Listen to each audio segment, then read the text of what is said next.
When he was at FNB, he shook up the banking market, but always had a very healthy interest in wine. Then he retired from banking and started shaking up the venture capital market. This is The Moneymakers. I'm Bruce Whitfield, and welcome to the show. Tonight, I'm joined by the founders of a company called Port to Port, Vincent and Nicolo Storgiglione-Pudel, to find out why the former CEO of FNB, the founder of Monterey Capital, Michael Jordan, is investing in their business. What makes you guys so appealing to Michael Jordan, Vincent? Well, there are a number of things. Obviously, that when we first met, we first of all shared the common passion for good wine. Both of us being active in the wine industry also, and I think just a general sort of passion for the nice things in life. The next was probably that. He's very tech savvy, very sort of industrious when it comes to sort of growing his knowledge around the tech area, the online space. He was revolutionary back in his former position, obviously. And when we struck up a conversation both based on those two, it became evident that we were sort of looking in the same direction. Nicolo, how did you and Vincent hook up in the wine business and come up with a plan to put to Michael Jordan? We are friends, first of all. We met socially, I think, 5 years ago. And myself, I have a digital background. I run a digital agency here in Cape Town. And slowly I started working for the wine industry. And then I met Vincent. And Vincent has a wine background, so we put together our common passions and we realized that there was an opportunity there. And so we kind of complement each other, and we saw that opportunity. Okay, so Port to Port then is, I don't know, the marriage that is yielded between you over your friendship. Give me a sense of the business model, Vincent. It was about exploring and in some way also tapping into the online market. That was for us the most important. Wine, obviously, and all complementary products are more interactive between people, but we realized that there was an opportunity. It is growing at a tremendous pace, although we are still looking at a small market share, obviously, but it's better to start when it's still quite undeveloped. And so what we did is we said, both of us having a European background, we looked at the food culture and the curation around food, the understanding of food, the communication on food was particularly important, especially the higher end foods. And so we said, how about we, sort of two birds with one stone, online, beautiful curation of these products. And that was really the first step. The second was, to us, customer service. To a great extent in South Africa, service to the customer is something that we very often hear of, but still is neglected or mistreated or just not delivered, really. And that for us was another key element. And thirdly, obviously, distribution. How do we get it to the customer beautifully packed, in time, and reliably? And those are the silver bullets that everybody within the South African online space has been battling with for the last decade and a half, probably so much so that we saw a merger between the mighty Kalahari and their new business partners, the guys whose names have now conveniently at this time of night slipped my mind. But the online space is hard. The online space hasn't got massive acceptance. Has it, when we look at it, Nicolo? I mean, are you making progress in that online space? We are trying to approach customers in two ways. So from one side, thanks to I would say, cutting-edge platform. So we had the opportunity to develop it in-house, which is quite an important thing, and to make and our experience in the industry enabled us to develop exactly what we wanted to bring to our customers. So on one side, the platform is the easiest you can find. It is easy to buy. It is easy to track. It is easy to browse through your catalog, etc. On the other side, the service is personalized. So I think for those customers which are maybe not so used to the online sphere, we take them by the hand. So we meet them maybe at fairs or socially or telephonically, and then slowly we educate them to see the advantages in buying online, which there are many, obviously. No, I mean, South Africa, I think we burned our fingers on the wine club concept of many, many years ago. There's still wine clubs that attempt to go. The banks had them. The credit card companies had them. They were the fronts for wine clubs. Aren't South Africans a little bit fed up of this method of sort of, I don't know, pre-ordering produce and then waiting in vain for it to arrive? Completely.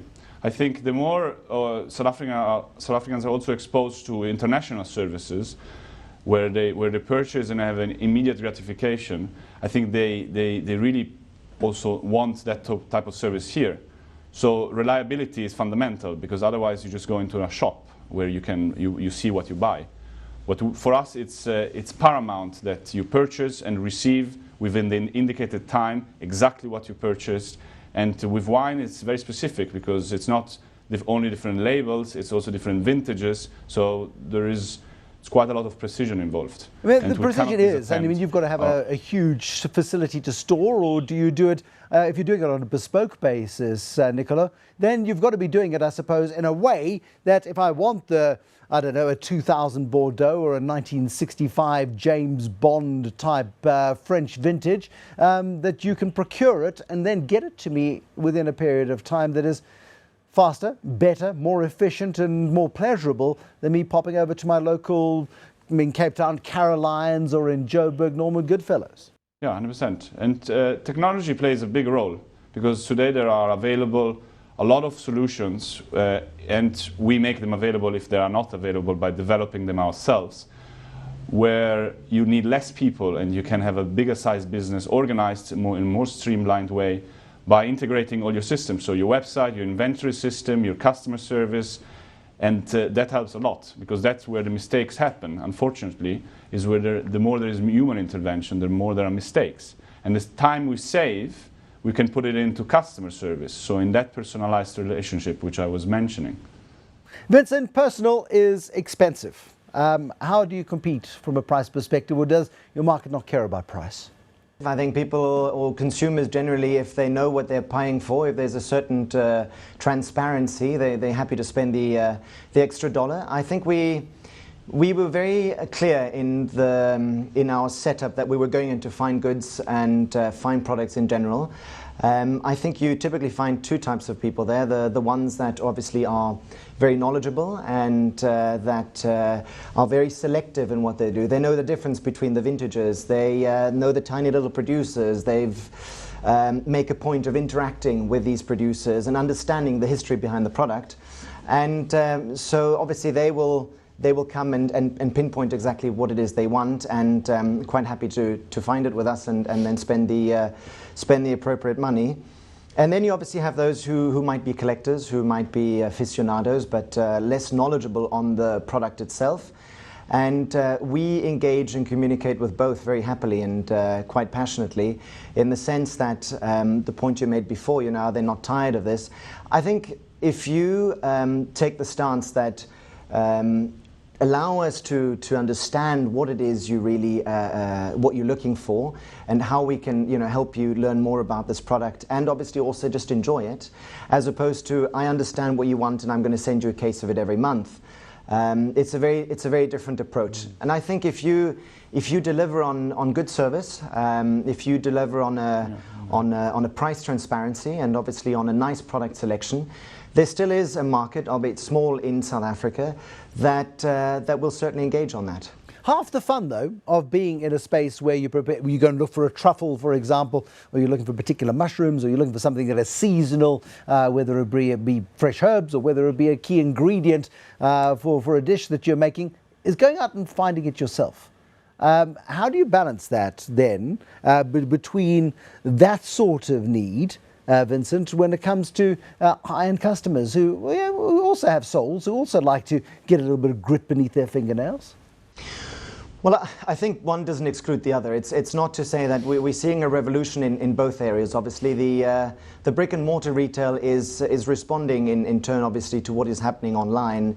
Our focus just happens to be online because we see a greater opportunity there.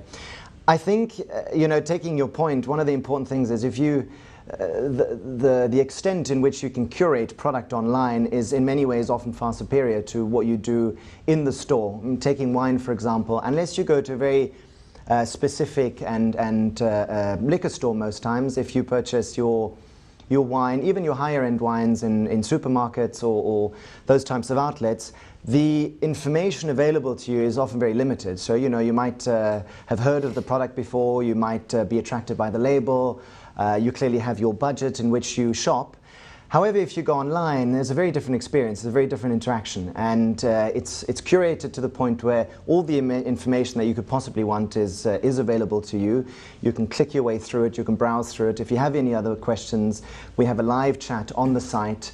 Our entire team is equally passionate when it comes to these products. So there's always a fun interaction, obviously, behind the scenes also, if you do have any sort of open questions. So what has been the most demanding order that you've been able to fulfill, Vincent? What has been the one you've looked at, you've gone, oh my goodness me, are we going to be able to pull this off? And you have. We're going quite a bit into what we want to do, and it goes back to sort of engaging with our customers on a personal level as well, and we do that with a lot of our private customers. We had one customer who was quite loyally affiliated to a number of other wine programs, said, right, I love wine, I adore wine, I've been following what you do, here's a budget, I shop on 3 tiers, and he told us, right, I need my everyday drinking, tier 1, I need my a special wine that I can keep or drink now, and then I want a selection of truly iconic wines that will just sort of blow my socks off. And he said, right, put a basket together for me, send it through, and I'll drink my way through it with my friends, and if I approve, then I'll move my business on to you. So obviously, you know, it's kind of a dream customer, and we had a lot of fun putting that basket together, putting that curation together, and yeah, fingers crossed. But that is sort of obviously what we like to do. It's a lot of fun, but it was challenging. I wish you luck with it, I really do. I think it's a fabulous concept. I just hope the market is big enough. Port to Port founders Vincent Bura and Nicolo Storgiglione Pudel, thank you very much for joining us, and thank you for watching. There'll be more money makers, innovators and crazy folks on the next Money Makers. Till then, bye-bye.